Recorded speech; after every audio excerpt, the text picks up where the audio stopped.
Kidnap केलं असतं माझ्याकडून. नाही ना. कपडे काय फाडतेस माझे? सॉरी, तू पळत कशाला होता? थांबायचं नाही का जागेवर? मारू द्यायचं मला. सॉरी काय सॉरी? आता हे असला शर्ट घालून मी बाबांसमोर कसा जाऊ यार? लग्न सणाशी भांडण झालं म्हणून. हो म्हणजे उरलेले कपडे पण फाडतेस. मला नाही ऐकायचं तुझ्या आई बाबांबद्दल काही. मला पहिले सांग, तू मला त्या टॅक्सी मध्ये का बसवला? नाही बच्चा, मी तुला एकटं सोडून कसा जाईन? मी तुला बसवलं आणि मी बसायच्या आत कॅबवाल्याने कॅब सुसट पडून मी तरी काय करणार यार? तुला फोन करत होते, तू फोन पण नाही उचललास माझा. ते आई बाबा सतत फोन करत होते घरी ये म्हणून, तर त्या नादात माझा फोन स्विच ऑफ झाला. मला नाही ऐकत तुझ्या आई बाबांबद्दल. तू चल लागता घरी माझ्यासोबत. चल पटकन. ऐक नाही हे बघ इट्स ऑलरेडी 11:30. हा आता खूप उशीर झालाय, मला घरी पण जावं लागेल. एक काम कर ना, आपण उद्या भेटू ना बच्चा. बच्चा ट्राय टू अंडरस्टँड. हा ते मिशी महाजनी सतत इकडे वॉच ठेवून असतात. त्यांनी जर तुला आणि मला पाहिलं तर सगळा प्रॉब्लेम होईल यार. Please try to understand. मला असं का वाटतंय की तू मला अवॉइड करतोस? तुझं आणि राधिकाचं पॅचअप झालंय का? काय काय बोलतेस काय? आमचं पॅचअप व्हायला आमचं काय अफेअर होतं का? असं काही नाहीये. पण मला इन्सिक्युअर वाटतं ना. तुला आणि तिला एकत्र बघितल्यावर मला किती ऑड वाटतं माहितीये का तुला? ती जर का परत मला तुझ्यासोबत दिसली ना, तर मी तिला जाऊन सांगणार आहे की आपलं पॅचअप झालंय, मध्ये मध्ये करू नकोस म्हणून. अगं माझे आई, आता नको ना कॉम्प्लिकेशन क्रिएट करू. ऑलरेडी कमी केलेत का तू? 3 लाख रुपये तुझ्यावर घालून बसलोय मी. पण मी चिडायला पाहिजे तुझ्यावर? तर मी चिडलोय का? नाही ना. मी खरं तर बोलणार नव्हतो एक शब्द तुझी, पण मी बोलतोय ना तुझ्याशी. बिकॉज आय लव्ह यू ना बच्चा. Please try to understand. आणि तू एक काम कर, तुला ना आता खरं सांगू का, भूक लागली ना बच्चा तुला, म्हणून चिडचिड होते. तू एक काम कर, हे सगळे पैसे घे. काय काय जे काय असते हे सगळे पैसे घे. ते कार्ड जपून ठेव. तू काहीतरी ऑर्डर कर स्वतःला आणि कॅबने घरी जा. आपण उद्या भेटू. बच्चा प्लीज. तू उद्या पिकअप करायला येतोस ना? ऑफकोर्स येईन ना. Okay bye. See you. Bye. जाऊ दे. चल बाय. आता हा फाटका शर्ट घालून कसा वरचो शनात.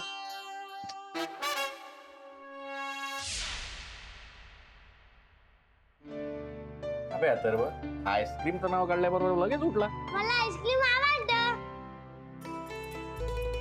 अरे मगाशी तर तुला झोप येत होती ना, आता बरं उठला. राधिका, कसा झाला कसा डिनरचा बेट सांग बरं. चांगला झाला. पण आई केवढं मागते? नाही, आम्ही सूप पिऊन राहिलो का पैसे घेऊन राहिलो काही कळतच नव्हतं. बापा, हो सूप 700 रुपयाला. बाई, आई बाई एवढं महाग. मग आता 700 रुपयात आपण कितीतरी पदार्थ करू शकतो ना, पण सूपच 700 रुपयाला. इतकं महाग होतं सगळं. मला तर एकदम टेन्शनच आलं होतं. नाही म्हणजे नानाजी, किमतीच्या मानाने क्वालिटी काही फार भारी नव्हती. नाही म्हणजे हे सगळं नेहमी 5 स्टार मध्ये जाणाऱ्या माणसाला मी सांगितलं ना, हसतील मायावरती. पण काय करणार, महाग होतं ते होतच. नाही कसं आहे, आपण काही जन्मता श्रीमंत नाही. आयुष्य गरिबीत काढलं, त्यामुळे आपण सर्वांना पैशाची किंमत आहे. आणि एखाद वेळ असा जास्तीचा खर्च झाला तर माणसाला त्रास हा होतोच. नाही बरोबर, असा खर्च झाला की वाईट वाटणार नाही का? हा हो, आणि पैशाची उधळपट्टी केव्हाही वाईटच. आणि गुरुनाथनं तर फार विचार करून वागायला हवं. राहू दे ना माझे भाऊ, का आता तुम्ही पण एवढ्या प्रेमानं आपल्या बायकोला घेऊन गेला का नाही डिनरला? बस त्याचं झालं सगळं. एखाद वेळेस चालते. आईस्क्रीम सुद्धा 5 स्टारचं दिसतंय राधिके. हो नानाजी, यांनीच आणलं सगळ्यांसाठी. अगं पण गुरुनाथला सांगायचं ना मग की आईस्क्रीम आपण जवळच्याच दुकानात न घेऊया कुठून तरी. आणि जेव्हा गुरु कुठे? नाही, गाडी पार्क करून येऊन राहिले. अरे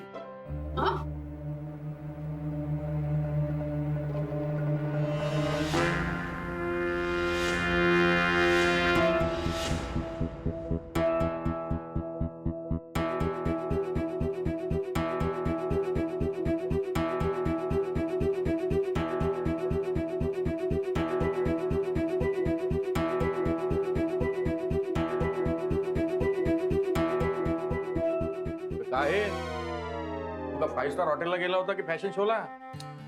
बाबा फॅशन वगैरे नाही हो हे काही. सुनबाईने एवढं बिल वाढवलं की हॉटेलवाल्याने कपडे उतरवले तुझ्या. अहो बाबा शर्ट हातात काउंटर. अगं ते त्याच्यावर डाग पडला ना म्हणून तो हातात धरला काढला. असं काय? आत्ता तर घातला होता ना, आत्ता काऊन काढला? तो डाग पडला तर मला असं झालं, मी तो धुवायला गेलो आणि एकदम सगळ्यांच्या हसण्याचा आवाज ऐकला तर मला असं वाटलं असं कसं घालून यायचं ना, मला जरा ऑकवर्ड वाटलं म्हणून हातात काढून घेतला. अहो, कुठे लागलाय डाग? मी तर नाही पाहिला. बघू. अगं लागलं आता डागात काय बघायचंय तसं. हा काय प्रकार आहे गुरुनाथ? मला एक सांग, नक्की डाग पडला कुठे? हा तेच ना, बघू ना. अगं आता पडलं तर पडला ना डाग, त्याचं काय एवढं. बरोबर नाही माझ्या नाही काका, ते कॅन्डल लाईट होतं ना म्हणून मला दिसलं नसेल. बघू मला. अगं काय बघू बघू राधिका, म्हणजे आता डाग पडला त्याच्यात काय दाखवायचं ना उगीच. आणि कसा पडला कधी पडला हा काही चर्चेचा विषय आहे का? बरं ठीक आहे, तुम्हाला टी शर्ट देत. थांब मी करतो ना चेक, तुमचं चालू दे. हा मी आहे. अहो, द्या. मी बघते ना डागाचं. कमाल आहे. बसा. उतू चाललेलं प्रेम शर्टावर सांडलं असणार. त्याचे डाग पडले असतील. सुभेदार साहेब, आम्ही नसताना तुम्ही लक्ष ठेवा बरं का. तुम्ही काय काळजी करू नका, मी आहे ना सगळं बघतो. तुम्ही निश्चिंत काश्मीरला जा.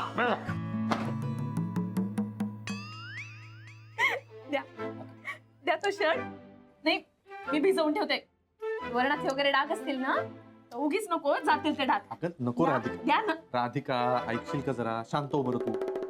मी उगीच बाहेर सांगितलं नाही, पण त्याच्यावर डाग वगैरे नाही पडलेले. ओके, मग तू हटलाय हे बघ. अहो असं कसं फाटलं? ते कुठे मारामारी केली का? चल, काही काय बोलतेस? मारामाऱ्या करायला काय मी काय गुंड आहे की लहान मुलगा आहे? काही काय. अहो केवढा फाटलाय? कुठे फाटला? तो पार्किंग मध्ये अडकून फाटला. पार्किंग मध्ये? कुठे? डिकी मध्ये अडकला, फाटला. डिक्की? अहो डिक्की तर खाली असते. शर्ट तर वर फाटलाय. तर पॅन्ट फाटली पाहिजे ना. करेक्ट आहे, बरोबर. डिकी खाली असते. हा, शर्ट वर फाटलाय. हा म्हणजे डिकी पण वर उघडली मी. सामान डिकी वर केली, अशी वर केली मी ते सामान काढायला आणि अशी, आणि खाली घेताना आता ते अडकून फाटला. यार त्याचं काय एवढं, फाटला म्हणलं ना मी. बरं जाऊ दे, ते कपडे बदला. ते गेलेत का बघ जरा. अहो हळू. असं कोण बोलता?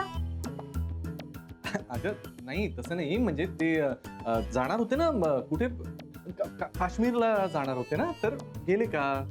हो आता नाही, 2 दिवसांनी जाणार आहेत. कपडे बदला. 2 दिवसांनी? अरे बापरे, म्हणजे अजून 2 दिवस या महाजनींचा वॉच असणार. चला आजचा दिवस तर पार पाडला. गुरुनाथ, निभावलंस तू. वा गुरु, निभावलंस तू.